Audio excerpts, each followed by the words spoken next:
जय श्री कृष्ण। इंद्रा एकादशी का व्रत अश्विन मास की एकादशी तिथि के दिन रखा जाता है। इंद्रा एकादशी का व्रत बहुत ही महत्वपूर्ण माना जाता है। दरअसल इंद्रा एकादशी का व्रत रखने से भगवान विष्णु की कृपा तो मिलती ही है, साथ ही साथ पितरों को मोक्ष प्राप्त होता है। इसलिए इस दिन एकादशी पर भगवान विष्णु की कृपा पाने के लिए आपको पूरी विधि विधान से पूजा करनी चाहिए। तो चलिए जानते हैं इंद्रा एकादशी का व्रत कब रखा जाएगा, साथ ही जानते हैं इंद्रा एकादशी का महत्व और पूजन विधि। अगर आपको वीडियो अच्छी लगे तो वीडियो को लाइक जरूर कीजिएगा और अभी तक चैनल को सब्सक्राइब नहीं किया है तो चैनल को भी सब्सक्राइब कर लीजिएगा। तो चलिए जानते हैं। हिंदी पंचांग के अनुसार एकादशी तिथि का आरंभ 27 सितंबर शुक्रवार को दोपहर में 1:19 पर होगा और 28 सितंबर को दोपहर 2:50 पर एकादशी तिथि समाप्त होगी। शास्त्रों के अनुसार उदय तिथि में जब कोई तिथि लगती है तो उसी दिन व्रत किया जाता है। ऐसे में इंद्रा एकादशी का व्रत 28 सितंबर को किया जाएगा। और शुभ मुहूर्त क्या है वो भी जान लेते हैं। पूजा के लिए सबसे उत्तम मुहूर्त 28 सितंबर को शुभ चौखड़िया सुबह 7:42 से लेकर 9:12 तक रहेगा। शाम के समय का अमृत चौखड़िया दोपहर में 3:11 से और 4:40 तक रहेगा। इनमें से किसी भी मुहूर्त में आप पूजा अर्चना कर सकते हो विधि विधान के अनुसार। एकादशी का महत्व, इंद्रा एकादशी का महत्व इसलिए भी अधिक है क्योंकि इस व्रत को करने से आपके पितरों को मोक्ष की प्राप्ति होती है और वह बैकुंठ धाम को जाते हैं। साथ ही इस व्रत के प्रभाव से खुद के लिए भी स्वर्ग लोक के द्वार खुलते हैं। इंद्रा एकादशी की पूजा आपने कैसे करनी है वो भी जान लेते हैं। पाग पुराण में वर्णित विधि के अनुसार इंद्रा एकादशी का व्रत रखने से पहले 10वीं तिथि के दिन पितरों का श्राद्ध करें। 10वीं तिथि में ब्राह्मण, गोग्रास, कौवे और कुत्ते इन सभी को भोजन कराए। साथ ही इस दिन किसी की चुगली आदि ना करें। 10वीं तिथि में रात्रि के समय भूमि पर शयन करें और अगले दिन यानी एकादशी तिथि में व्रत का संकल्प लें। इसके बाद स्नान आदि के बाद एक चौकी पर पीला कपड़ा बिछाएं और उस पर श्री हरि की प्रतिमा स्थापित करें। फिर भगवान विष्णु को वस्त्र अर्पित करें और उनके साथ माता लक्ष्मी को भी भोग लगाएं। अंत में इंद्रा एकादशी की कथा का पाठ करें और फिर भगवान विष्णु और माता लक्ष्मी की आरती करें। तो चलिए अब हम इंद्रा एकादशी की व्रत कथा भी सुन लेते हैं। जय श्री कृष्ण।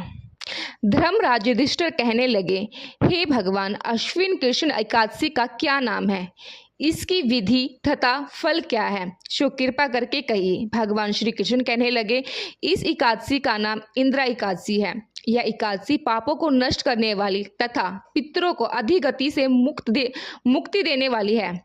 हे राजन, ध्यान पूर्वक इसकी कथा सुनो। इसके सुनने मात्र से ही व्योपक यज्ञ का फल मिलता है। प्राचीन काल में सतयुग के समय में महिष्मती नामक की एक नगरी में इंद्रसेन नामक का एक प्रतापी राजा धर्म पूर्वक अपनी प्रजा का पालन करते हुए शासन करता था।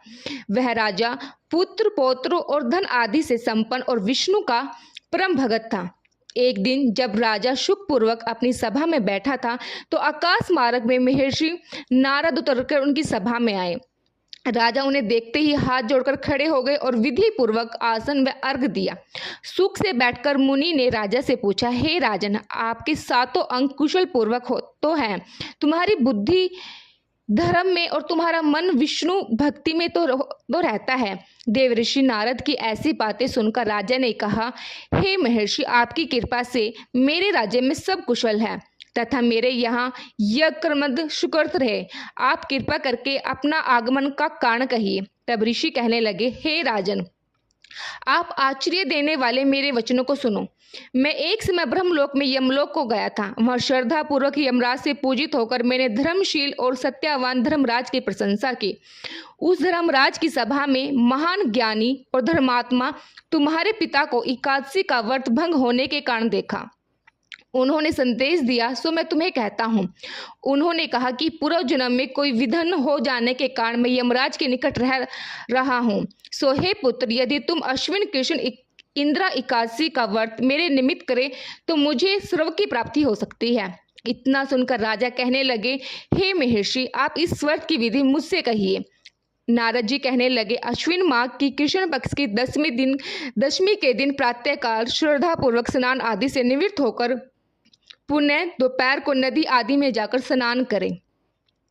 फिर श्रद्धा पूर्वक पितरों को श्राद्ध करें और एक बार भोजन करें। प्रातःकाल होने पर एकादशी के दिन दातुन आदि करके स्नान करें। फिर व्रत के नियम को भक्ति पूर्वक ग्रहण करते हुए प्रतिज्ञा करें कि मैं आज संपूर्ण भोगों को त्याग कर निराहार एकादशी का व्रत करूंगा।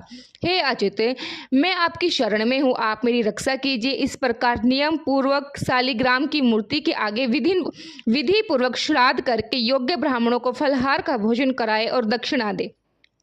पितरों के श्राद्ध से जो बच जाए उसे सूंघकर गौ को दान दे। धूप, दीप, गंध, पुष्प, निवेद्य आदि सभी सामग्रियों से ऋषिकेश भगवान का पूजन करे। रात्रि में भगवान के निकट जागरण करे। इसके पश्चात द्वादशी के दिन प्रातःकाल होने पर भगवान का पूजन करके ब्राह्मणों को भोजन कराए। भाई, बंधुओं, स्त्री और पुत्र सहित आप भी मौन होकर भोजन करें। नारद जी कहते हैं, हे राजन, इस विधि से यदि तुम आलस्य रहित होकर इस एकादशी का व्रत करोगे तो तुम्हारे पिता अवश्य ही ईश्वर लोक को चले जाएंगे। इतना कहकर नारद जी अंतर ध्यान हो गए। नारद जी की कथन अनुसार राजा द्वारा अपने बांधुओं तथा दासियों सहित व्रत करने से आकाश से पुष्प वर्षा हुई। उस राजा के पिता गरुड़ पर चढ़कर विष्णु लोक को गए। राजा इंद्रसेन भी एकादशी के व्रत के प्रभाव से निष्कृत राजा राज्य करके अंत में अपने पुत्र को सिंहासन पर बिठाकर सुर लोक को गए। हे युधिष्ठिर, यह इंद्रा एकादशी का व्रत का महत्व मैंने तुमसे कहा। इसको पढ़ने और सुनने से मनुष्य के सब पाप छूट जाते हैं और सब प्रकार के भोग कर बैकुंठ को प्राप्त होते हैं। जय श्री कृष्ण।